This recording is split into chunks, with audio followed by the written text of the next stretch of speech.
So you're after an absolutely cracking new smartphone to replace your old blower. Something that can play the most ridiculous waifu-tastic games, see you through a full weekend on a single battery charge, and shoot gorgeous pics of your mates. Or your cats if you happen to hate people like I do. Well, no worries, and you absolutely do not have to spunk out £1,000 plus on one of those snazzy new flagships these days, because some of the latest mid-range phones are impressively powerful and stacked with some proper hench hardware, and usually for hundreds of pounds less. And I've reviewed dozens of the buggers so far in 2026. Honestly, I can't even remember what sleep is anymore. So here's my pick of the tip-top loveliest mid-range smartphones you can grab yourself right now. And for more on the latest and greatest tech, please do subscribe, ding that notifications bell. Cheers! Now, one of the first mid-range Android phones you should have a proper squint at, especially if you want one of the best cameras for not too much cash, is Google's Pixel 10a. This is another dinky wee delight at just 6.3 inches, although despite sporting slimmer bezels than the previous Pixel 9a, they could still accurately be described as quite chunky. And also, Google did choose to recycle a lot of the old hardware from that Pixel 9a for the fresh new 10a, including the Tensor G4 chipset which runs the show. And so while gaming is certainly possible, you will find considerably more powerful blowers in this lineup. But still, if you're not bothered about that, the display is an absolute cracker, providing a rich, crispy view of your telly shows or whatever, despite that more compact design.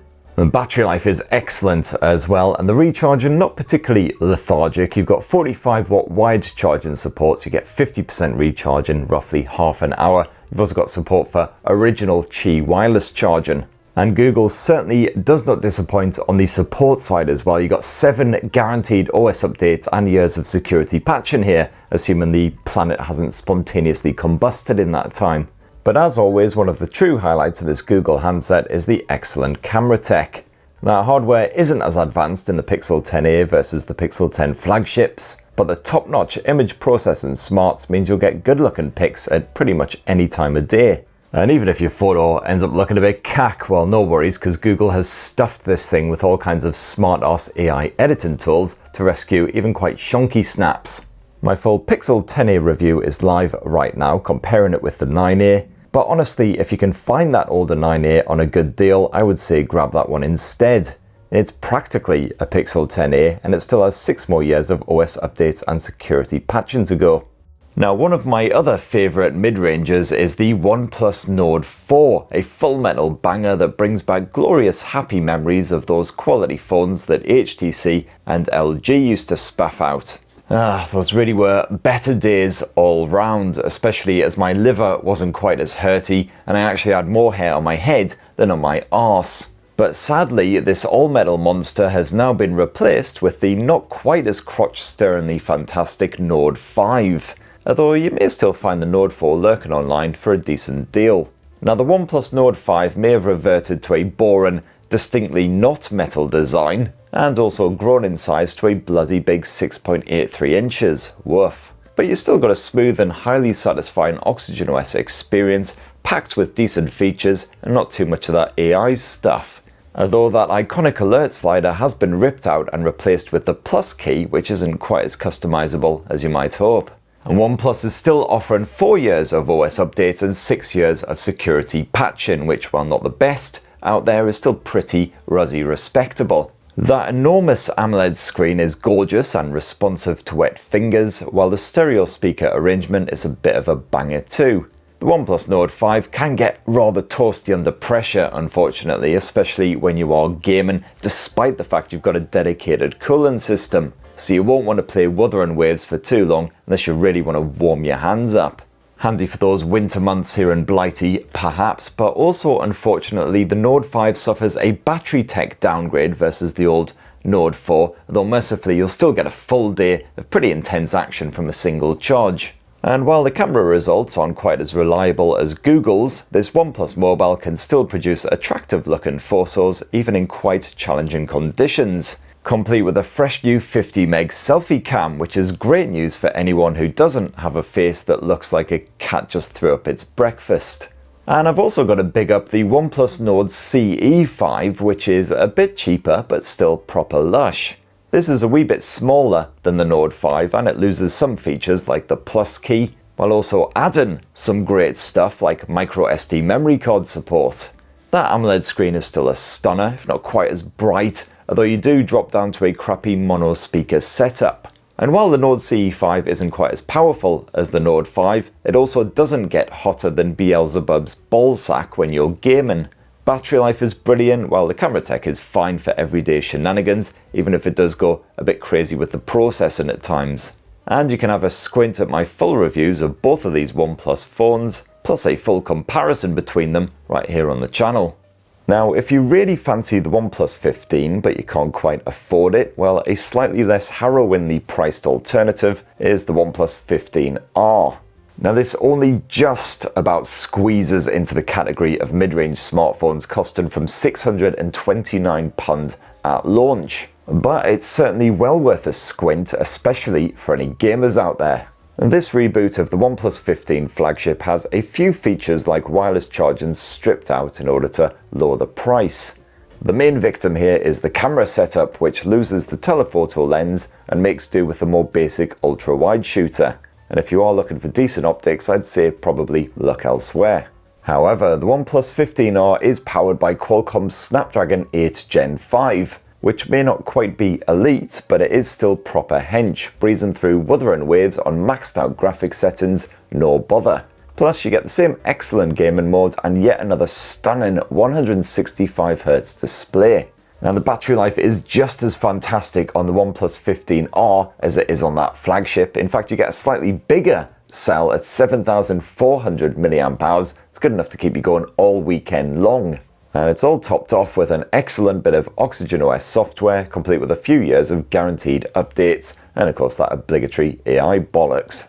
Now, perhaps you've been tempted to spunk out a whopping great pile of cash on Samsung's fresh new Galaxy S26 flagship phone, or one of its even bigger, pricier siblings. Well, if that's the case, maybe stick that thick wad back in your pants and check out the cheaper Galaxy A56 instead.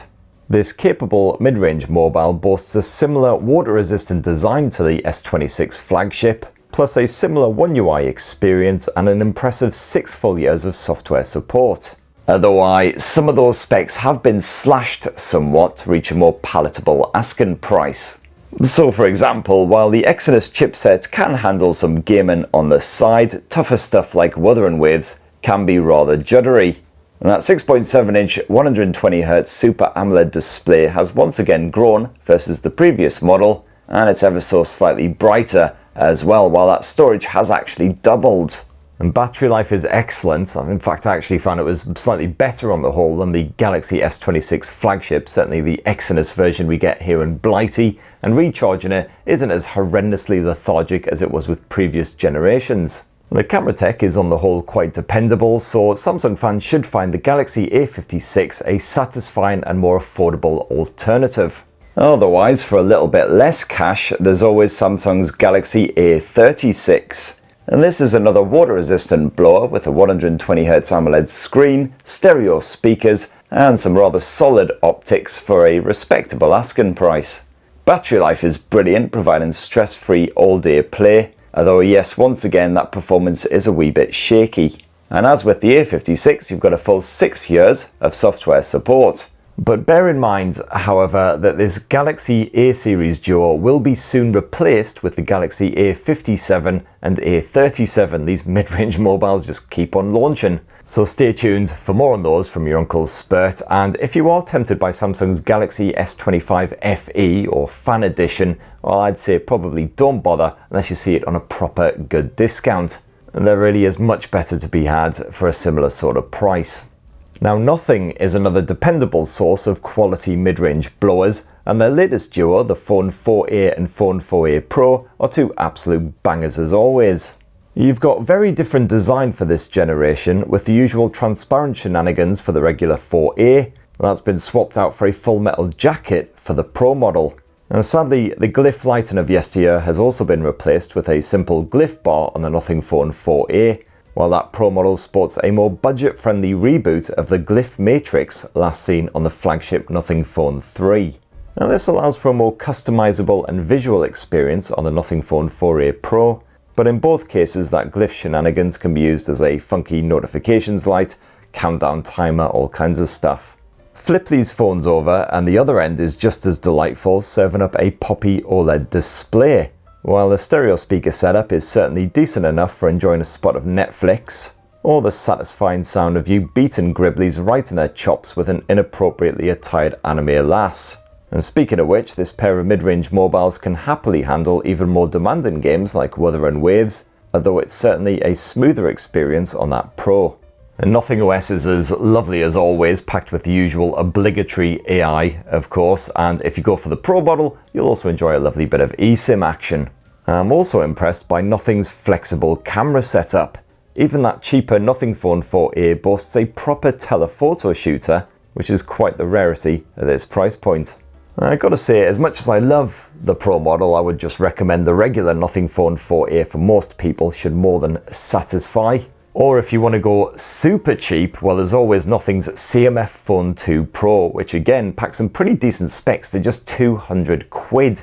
And I've also included it in my roundup of the best budget smartphones right now. And of course my full 4a and 4a Pro reviews also live. Now another manufacturer known for offering beefy hardware for not too much cash is Xiaomi.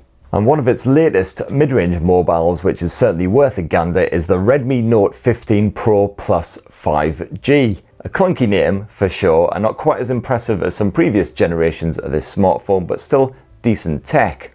This durable slab features Victus 2 Gorilla Glass and IP68 dust and water resistance, which is great news if you're a bit of a butterfingers. Of course, not everyone will enjoy Xiaomi's HyperOS experience, which does come laden with crapware and is occasionally a wee bit shonky. And while Xiaomi is guaranteeing 6 years of security patching and 4 OS updates, sounds pretty generous for a mid-ranger, unfortunately one of those 4 OS updates is just used to bring this phone back up to modern standards with HyperOS 3 and Android 16.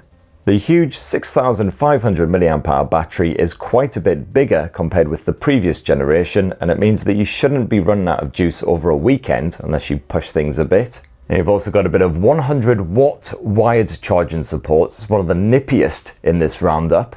Apart from that, it is just slight upgrades for the specs across the board compared with the previous Note 14 Pro Plus. From the slightly bigger AMOLED screen to the slightly more capable Snapdragon 7S Gen 4. And you once again have a 200 meg main shooter that is decent enough for everyday snapping, but it can fart out the occasional soft looking pic. For a few pun less, you can always grab the Redmi Note 15 Pro 5G, and this may lose those plus plaudits, but it's still a bit of a mid-range corker. It's just as water resistant as the Pro Plus with that lovely Victus 2 protection, complete with the same excellent display and stereo speaker setup. You got basically the same 200 meg camera hardware slapped on the arse end as well, so photo and video results very similar. You've actually got an ever so slightly bigger battery stuffed into the regular Pro versus the Pro Plus, 6580 mAh I believe it is, though it does charge up a wee bit slower thanks to the 45 watt charging support. And pretty much the only other change is the chipset, which has been swapped out for MediaTek's 7400 Ultra. And this isn't quite as dependable when playing on chunky open world behemoths like Wuthering and Waves, but still decent enough. And if you fancy livening up your afternoon with some sweat-inducing three-way action, well, I've compared the Redmi Note 15 Pro Plus 5G with the Pro and the vanilla Note 15. So go get that right in your face holes.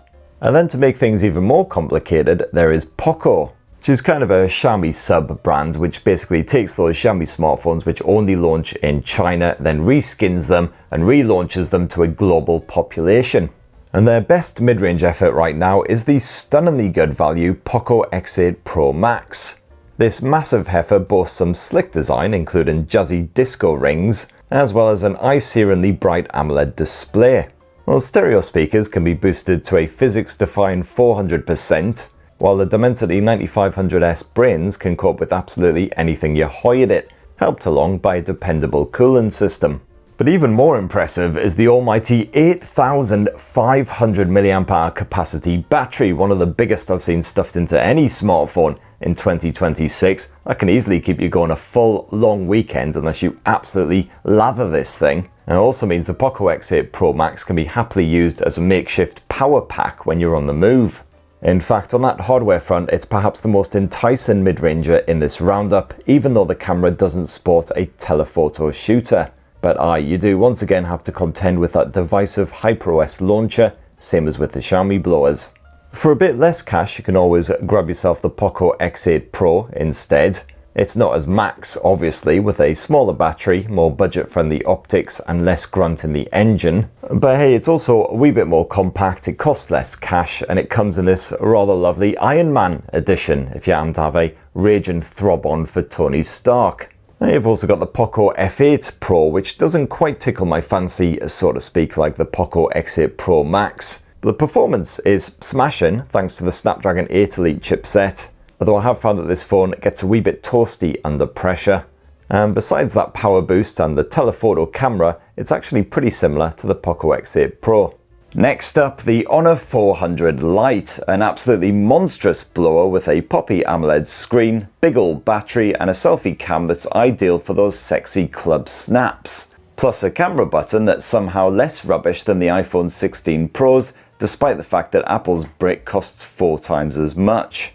Honor appears to have taken quite a lot of inspiration from Apple, unfortunately, for one, matching that boxy design. Though at least the 400 Lite packs in some AI tools that aren't total toilet. You've also got double the storage of a regular iPhone, while the crisp and punchy 6.7-inch screen features a similar floating turd notch up top. Even the camera results are iPhone-esque with oversaturated pics and boosted colours. As for the performance, well, sadly more demanding games do struggle, but optimised apps like PUBG and Call of Duty fare just fine. So if you fancy an iPhone beat-in blower for a fraction of the price, well, check it out. And also definitely don't sleep on the excellent Honor Magic 8 Lite, which is significantly cheaper than its Pro sibling. It's also a lot less chunky, and it's a tough bugger too. The Honor 8 Lite is apparently constructed from ultra-tough tempered glass, and features the super fun sounding Ultra Bounce anti-drop technology. Yeah, Ultra Bounce sounds great, so I'm kind of imagining if I was to hoy this phone at the ground right now, it would just magically spring right back up into my grasp. Update. It does not.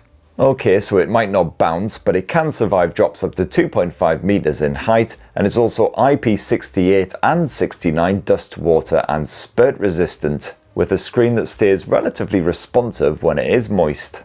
And speaking of that screen, it is large, sharp, and poppy. Great stuff for your movies and games and whatnot. And performance is rather limited with a Snapdragon 6 Gen 4 in charge, but the Honor Magic 8 Lite can still cope with fairly demanding games like that Wuthering Waves. Just don't expect a silky smooth frame rate. You're certainly better off with optimized titles like PUBG. And battery life is another absolute highlight of this mid-range magic, courtesy of the 7500 mAh silicon carbon cell. So the Magic 8 Lite can comfortably survive a full weekend on a single charge, complete with 66-watt fast charging support when that juice is finally drained. Unfortunately, it's not all good news. The camera arrangement hasn't really been upgraded for this generation, so it is merely okay, while macOS can of course be quite bulky at times.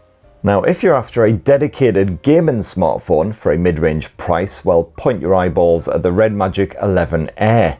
This is a surprisingly affordable beefcake boasting some serious specs that still won't absolutely mully your savings. Got plenty of great gaming tools and features packed in there, including responsive shoulder buttons and a seriously stacked gaming toolbar to give you a bit of a leg up in PUBG. While that slightly older Snapdragon chipset can still cope admirably with even the toughest memory guzzling titles out there like Wuthering Waves. And oh yes, the hilariously waifu smartphone assistant Mora is back in action, albeit now with a dodgy AI voice. Ha ha ha, it tickles. It tickles. And if you can actually find the bloody thing somewhere online, I would also merrily recommend the Vivo V70, especially for any camera fans, as you've got some upgraded Zeiss branded optics, which pumps out gorgeous natural looking pics. You've even got a telephoto shooter, which is perfect for those portrait snaps. And Vivo hasn't changed many of the other specs compared with the older V60, but that's not really a bad thing.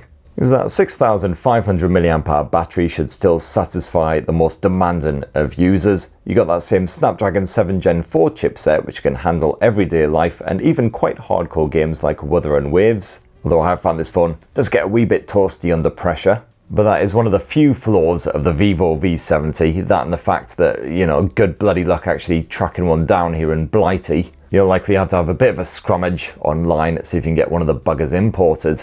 Oh, and you might, at some point, happen to find yourself tempted by the iPhone 17e, Apple's most affordable handset, although it is still more expensive than pretty much every single Android that I've listed in this mid-range roundup. And your Uncle Spurt has to say massive danglies to that idea. The battery life is decent and the performance is fine, but the creaky old 60Hz screen makes everything feel sludgy, while that basic camera is frankly an embarrassment compared with the Pixels, Vivos, Nothings, etc. of the world. So do yourself a favour and avoid it like the herpes.